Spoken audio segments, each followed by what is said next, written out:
Oui, oui. Welcome. Do you want to buy some of my art? Could I see it first? No, I'm self-conscious of my art. Okay, I guess I'll just leave. Wait, no, I'll show you. Alright, let's see it.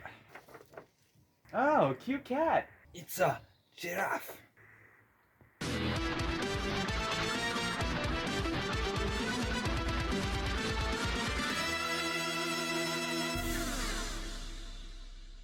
Yo everybody, my name is Kaspi and I'm a terrible artist if that wasn't obvious from me, so the choice to make a video on not one, but two games all about painting is a bit perplexing at first. However, this is the game Passpartout, and the recently released sequel, Passpartout 2. That sounds so weird. Anyways, let's get to it. Passpartout came out in 2017 by Flamebait Games. They're a Swedish studio founded by 5 university students and also a cat. The cat is on their employment list, so yeah, he's a very important part of the team. Their debut game, Passpartout, was a success partially, if not entirely, due to Let's Players playing it and sharing it with the world. I've personally played through this game once and found it to be fun, however a bit basic and a bit short. Now usually I'd make a video on just the sequel as that's relevant, but I never talked about the first one, so let's start with that. The title screen is quite simple, but shows that this is apparently some kind of amateur puppet show or something. There's like cardboard borders, and there's a curtain that's drawn, and there's chatter as if the play is just starting. I think it's really cool. It looks nice and stylistic and just overall neato. Now, let's get into being an artiste.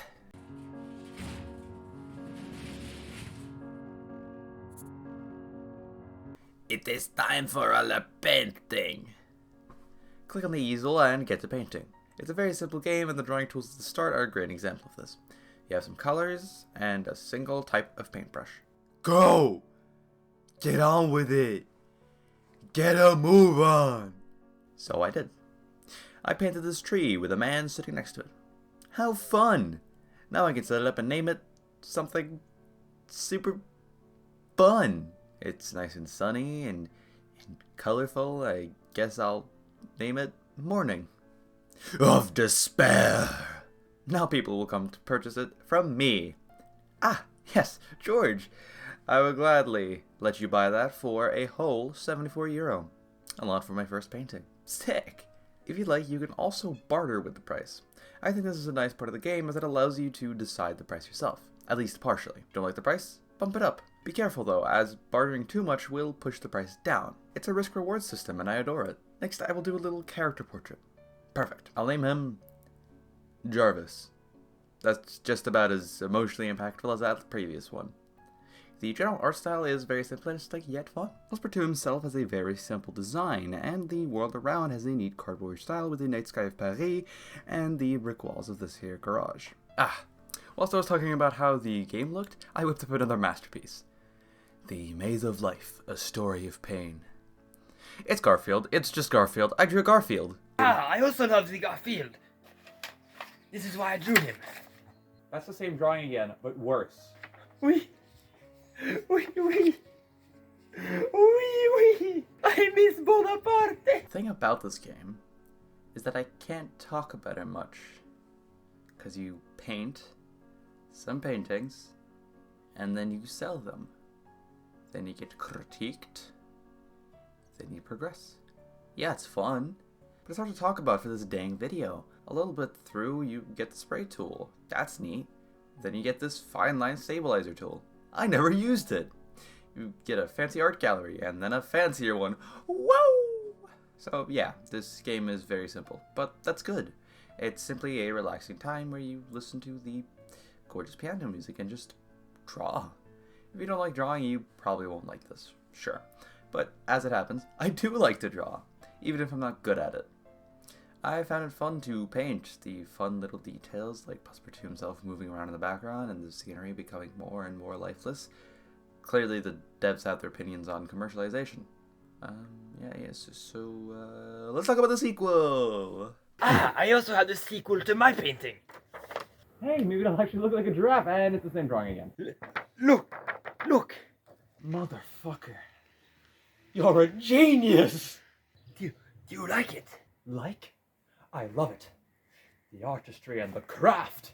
If there's anything like it, put it in the museum. Put it in the museum. Passpartout 2 The Lost Artist. God, saying Passpartout 2 is a pain in the ass. This is the title screen of Passpartout II. Our main character, Passpartout, sitting by an empty spot in a museum, thinking about the fact that one day, he might be there. Maybe, I don't know, I'm not him. I'll never be him. It has the same charm as the first game with the cardboard aesthetic. I once again adore it. We start with our main man in his house.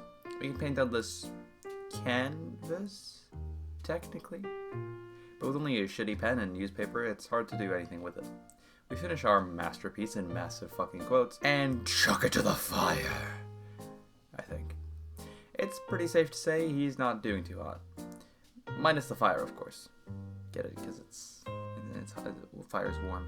This is only re-emphasized with the fact that our main man, Bobby, comes over and evicts us? Dick! Absolute piece of garbage poo-poo. I would not let you marry my worst-fetched daughter.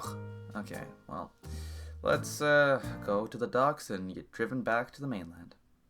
Honestly, it makes sense that I couldn't pay rent for the house. It's an island cabin, for fuck's sake. Those things are, probably, I wouldn't know, expensive. Well, now we're in the little artsy town of Phènix. Or Phènix? I mean, it's an accented E, so it would be Phènix, right? Phènix, Phènix. I don't know. I'm gonna say Phènix because it's the easiest and it makes sense. As we go away from the docks, we meet our good friend Benjamin.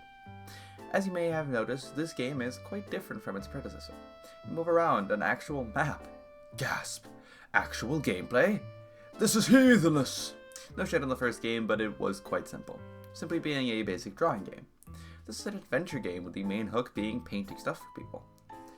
So after talking to Benjamin, who is from the first game, you get to paint for the first time, and you get his easel and paintbrush. And you're off. You can sell your paintings at his shop and even buy the stand for €50. Sub shop anywhere and go to town. So, Maze of Life. A cat. It's Garfield. It's just Garfield. I do Garfield. It's your boy Garfield again. I'm sorry. The mechanic I like quite a lot in this game is that money actually has a purpose. In the previous game, it felt like the money didn't matter. Sure, you had bills and food that needed to be bought, but outside of that, the money burned a hole in my metaphorical pocket. In this one, you use it for quests and to buy painting supplies. You can buy brushes and various kinds of canvases. You can also find pieces of art and paper all around in the trash, on the side of the road, or just straight up stolen. You really feel like someone who is homeless. So what's the goal in this game? Well, there's this museum in town that you've heard about quite early, and the goal is to be among the masters. However, there are a few hurdles. First off, we need an art studio ASAP. We can buy one for $1,400, which I do not have the funds for. Damn, let's exploit innocent teenagers. Yes, we'll do some quests for the punks. Gotta help this guy help his friends. What a great guy, outsourcing helping his friends to an absolute stranger. So this guy needs some parts to make a paint gun. Yeah, it's sort of like that, I guess. But I can't get to this battery without passing this girl and her fort, so there's only one thing to do.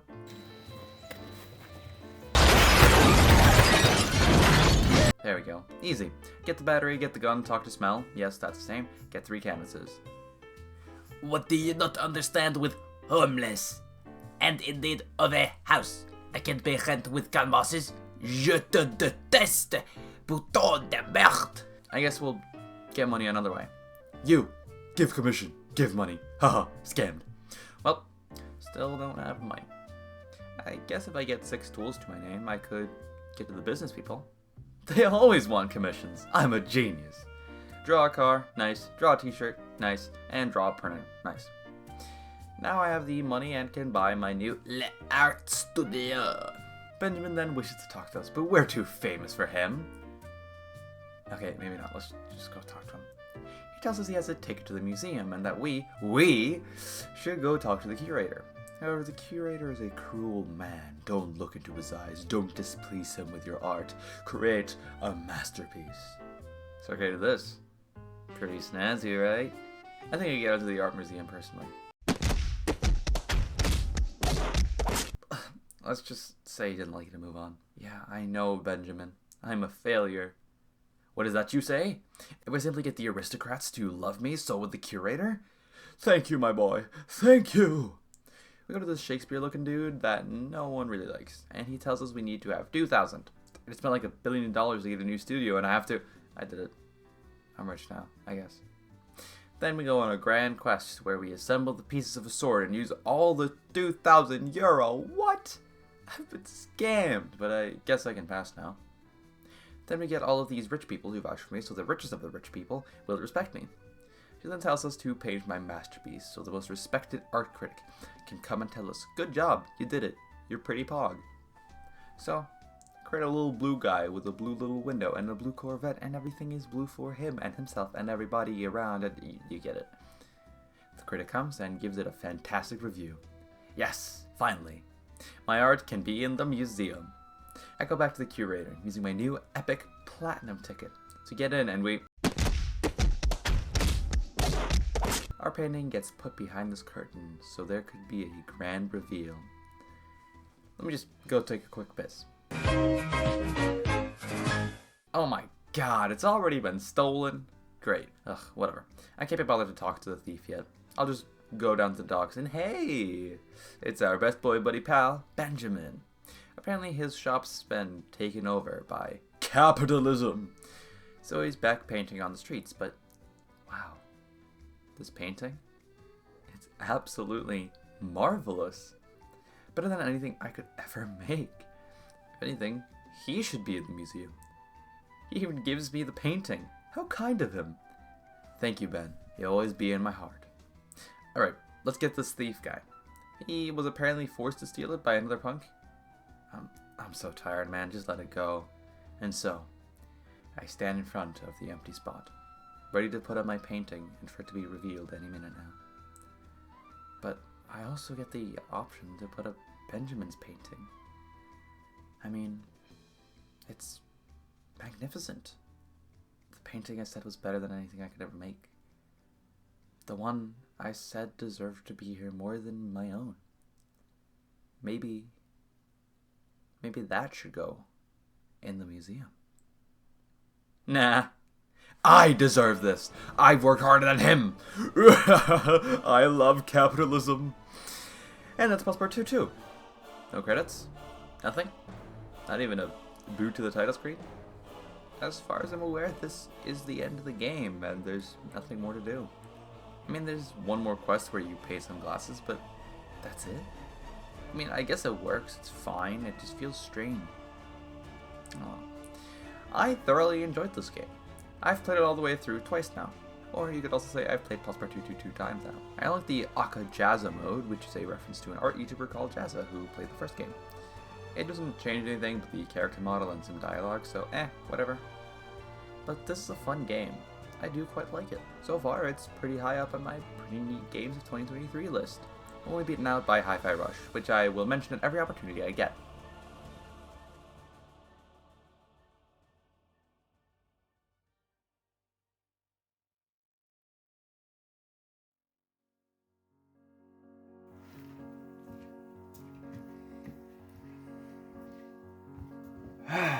You know, I actually knew him when he was still here.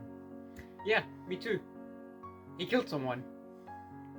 It's nice to see that he finally found his true passion after so many years of failed attempts. True that, true that. So then he's gone to the storm. Oh, I'm back. Yeah, I got fired for being an artist. How the fuck does that work?